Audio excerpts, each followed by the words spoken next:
कलाहांडी जिल्लार केसिंगा नगर में मारवाड़ी युव मंच पक्षर आसंता cricket tournament को नहीं रविवार दिन एक भव्य ऑक्शन कार्यक्रम आयोजित होता।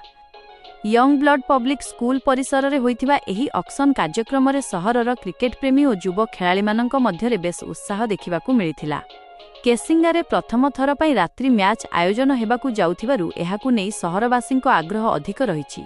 ऑक्शन प्रक्रिया रे मोट 12 जन टीम मालिक अंशग्रहण करथिले। प्रत्येक मालिकंकु 50,000 पॉइंट दिया जाइथिला एवं सेही पॉइंट मध्यरे सर्वाधिक 7 जन खेलाड़ींकु नेबार सुजोग थिला। एही ऑक्शन रे मोट 84 जन खेलाड़ी नाम लेखाई अंशग्रहण करथिले।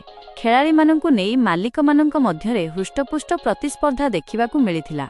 मारवाड़ी युव मंच कोर कमिटीर सभापति विकास चंद्र अग्रवाल और संपादक निकु अग्रवाल सूचना देई कहिसंति जे एही क्रिकेट टूर्नामेंट आसंता 7 और 8 तारिख रे पीएमश्री उच्च विद्यालय खेल पड़िया रे आयोजित हेबो। युवमानंक मध्यरे लुकायित थिबा क्रीड़ा प्रतिभा को मंच देबा एही आयोजनर मूल लक्ष्य बोली सेमाने कहिसंति।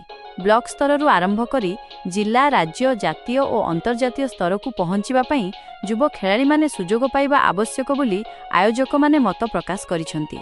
एही कार्यक्रम रे राज्य मारवाड़ी युव मंचर सभापति अजय शर्मा उपस्थित थिले। सेथिसह अरमान अग्रवाल, विवेक जैन, विशाल जैन, पीयूष सोनी सह अन्यान्य सदस्य माने मध्य जोग देइथिले। रे शीर्ष 5 खेलाड़ींक मध्यरे पीयूष सोनी 26,000 पॉइंट सह प्रथम स्थान रे थिबा बेले मनोज अग्रवाल और छंटू जैन प्रत्येक 22,000 पॉइंट सह द्वितीय और तृतीय स्थान अधिकार करथिले। केशव शर्मा 20,000 पॉइंट सह चतुर्थ और विशाल जैन 18,000 पॉइंट सह पंचम स्थान रे रहिथिले। सारांगसरे मारवाड़ी युव मंचर एही प्रयास केसिंगारे क्रिकेट खेल को नुआ दिग देबा सह युवमानंक प्रतिभा को उद्भासित करिबो बोली साधारण रे आशा प्रकाश पाउछि।